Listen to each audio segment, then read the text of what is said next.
retrouver dans ce week-end du 15 mars, ici à Florenville. Il y règne une effervescence incroyable. Pourquoi? Parce que demain c'est l'édition, le grand cortège du carnaval 2026, le mythique carnaval de Florenville. Mais pour l'instant, pour ce samedi après-midi, c'est l'intronisation, la cérémonie officielle de l'intronisation du Prince Carnaval 2026, Thomas II. Dans quelques instants, vous allez vivre ça en direct avec nous. Et pour commenter, je suis accompagné de Pierre-Henri de la team d'organisation de ce carnaval. D'abord, Pierre-Henri, comment choisit-on le Prince Carnaval chaque année?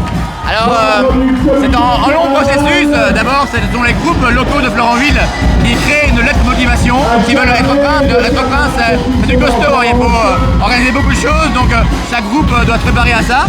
Lettre de motivation, le comité choisit le groupe qu'ils ont jugé apte à être prince, le plus méritant. Et puis après, au sein du groupe, il y aura une élection, ils vont élire la personne qui représentera leur groupe au sein du carnaval de Florenville. Et donc voilà, c'est une élection, c'est un procédé qui dure plusieurs mois. On connaît le nom du prince déjà depuis un mois ici à Florenville, mais il sera officiellement prince dans quelques minutes. Justement, la cérémonie, elle se décompose en deux étapes. Il y aura tout d'abord la remise des clés par la bourgmestre de la ville de Florenville, Camille, pour ces 48 heures de festivités. Et puis, il y a aussi la pose de la plume sur le chapeau princier qui symbolise officiellement le règne du prince pendant un an, c'est ça? Tout à fait, c'est vraiment la cérémonie protocolaire par excellence, avec plusieurs symboles. Ce chapeau digne des princes, regardez, on voit ici, je sais pas si on le voit, notre ancien prince de 1974, donc c'est pas hier, mais ce chapeau traditionnel reste d'année en année.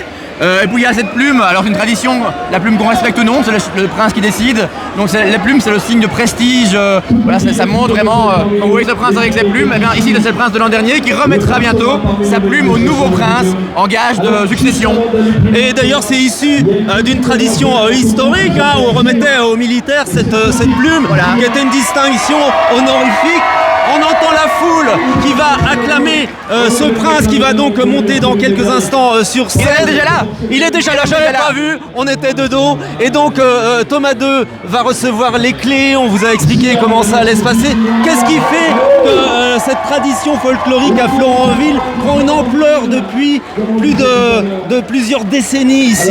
Oui, alors la tradition des chars de fleurs qui sont vraiment propres à Florenville date d'il y a même plus de 120 ans, vous imaginez. Bon, c'était pas pendant le carnaval, c'était pendant d'autres festivités. Et depuis 76 ans maintenant, il y a un carnaval à Florenville. Alors on a deux éditions Covid qui viennent au 74e carnaval. Et ce qui fait que ça marche, ce sont nos chars vraiment, nos chars fleuris, qui ne sont pas tirés par des tracteurs ou des 4x4 comme dans beaucoup de carnavals, qui sont auto-tractés. Et donc ce sont des chars majestueux, de vraies œuvres d'art, c'est ce qu'ils disaient mon confrère RTL. Et quand on voit ces chars arriver, effectivement, c'est impressionnant. Et depuis quelques années, on est reconnu comme chef-d'œuvre du patrimoine de Wallonie-Bruxelles. Et ça nous a encore mis. Regardez quelle ambiance ici, derrière nous. C'est dingue. Vous la vivez en direct, c'est quand même hallucinant de voir ça.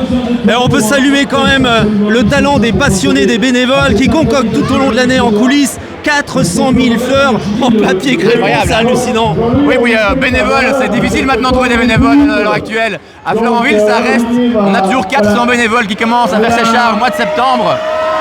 Et de septembre jusqu'à maintenant, mars, ils ont travaillé dans le froid pour créer des chars, pour faire de cette fête une fête inoubliable.